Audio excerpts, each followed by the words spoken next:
Hey everybody, James here today with you, and I want to start a new series called The Best Archery Tips in the World. Now, I know I'm not a world-renowned archer or anything like that, but I have been in archery pretty much ever since I can remember walking. That's been a while. I used to shoot with a little, recurve for kids, then I moved up to a pulley bow, and then finally got my first compound hunting bow that I thought was cool, 70-pound bear. Anyways, I want to start this new series to help out the new archers out there, or if you're an archer that's been in the game for a while and you want to pick up some tips. Like I said, I've been doing it for a while, and I feel like I'm lacking on the channel with archery. And I want to, give some good tips out there for people who are struggling a little bit. You go out and buy this new bow or get a used bow even and have it all set up. Either have somebody do it or do it yourself, doesn't really matter. And you got the let off, you got the poundage, draw weight, arrow length, all that good stuff. So I'm just going to give you one tip in this video, and I'll keep the series going if you like it. Make sure you tell me in the comments if you enjoyed it. So this tip I'm about to give you is, like I said, it's pretty much for the new guys in the game, in the bow archery world, but this may help some old veterans too. So you got your bow, whether it's compound or not, but it can be adjustable to the draw weight. They say speed kills, which it does. That's not, a lie. But what happens if you can't hit the target you're aiming at anyway? If you got a real high-end bow that shoots 340, 360, it doesn't matter.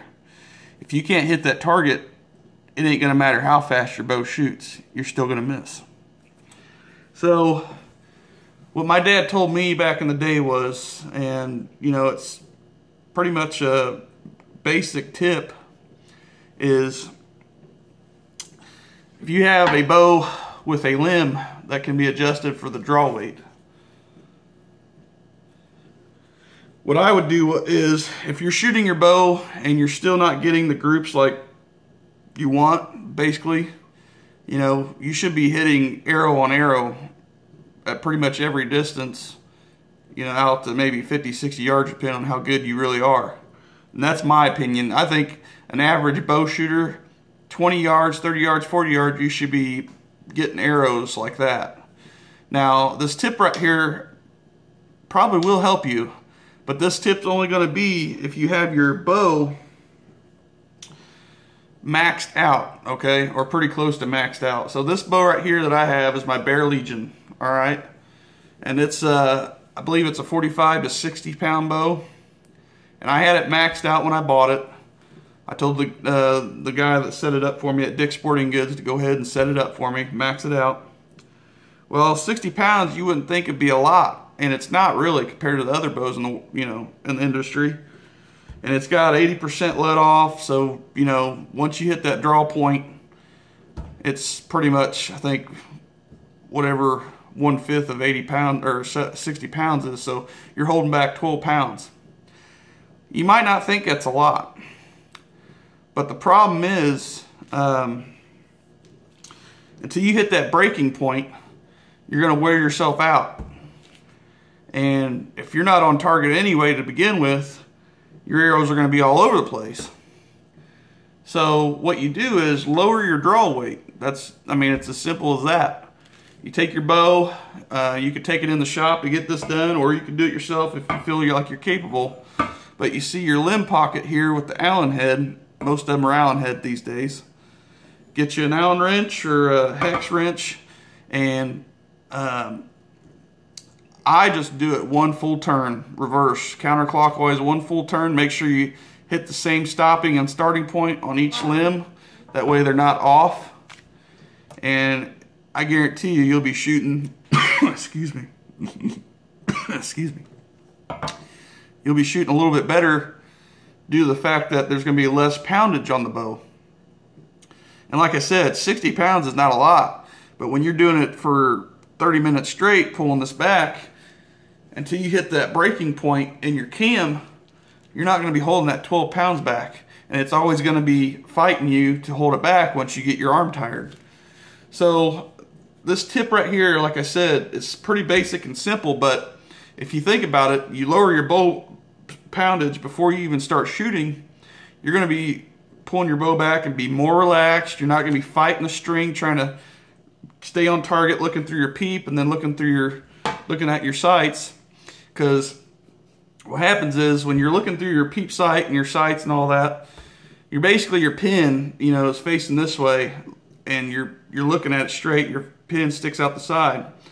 Well, your pin actually hovers over the target. There's no real possible way to hold it still like a rifle scope on the target. So your pin, depending on how stable and steady you are, is always hovering around your target. Whether, you know, your bow's got the, you know, you got your bow set to the highest speed or not, you're set to the highest poundage. You know, if you're not comfortable shooting at the first off, your pin's going to be like this. It's going to be just hovering over your whole target instead of right on the center of the target. If you lower your draw weight just a little bit, I mean, it doesn't take much, you can feel a big difference, and your pin will be like this. You can make more accurate shots and get your practice in. And right now, you know, most deer seasons in most states and probably countries, I don't know how different countries are, but in Indiana, you know, our bow season don't start until October. So this is February, and they give you a couple months to get practice in, and then you can build up to raising your bow back up if you want.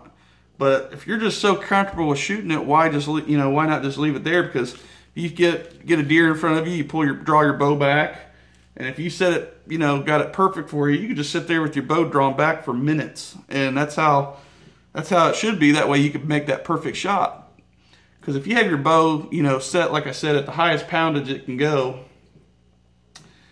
it is not going to, you know, make a big difference if you can shoot a bow that's 360 feet per second or not. All it matters is if you hit your target. You know, right now this bow, when I did that, when I took one turn off of the limb, when I went counterclockwise to loosen it, it just lowered my FPS by 10.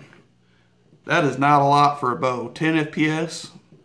I was shooting 260 with it screwed all the way in at 60 pounds. I undid the actual hex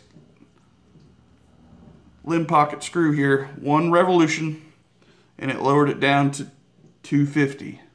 That is not a lot. And I'm more comfortable shooting. I mean, I could just shoot all day with, you know, no problem. So I hope you guys enjoyed this tip. I know this video isn't super short, but if you like it, make sure you tell me in the comment box, and I'll just keep these series going. That way I can help, like I said, new archers out, or, you know, the veterans can pick up a few tips. And by any means, by all means, I am not a, you know, professional archer or anything like that. I wouldn't be doing these videos, you know, if I was, but it is what it is. And like I said, I've been doing it for a while, and I think I learned from the best. Tell you the truth, even though my dad never was in any tournaments or anything like that, but he's one of those guys that knew just about everything about everything. So, and archery was his expertise. So anyways, I hope to pass my tips on to you guys. If you enjoyed this, like I said, tell me, let me know below. I'll see you guys on the next video. As always, thanks for watching.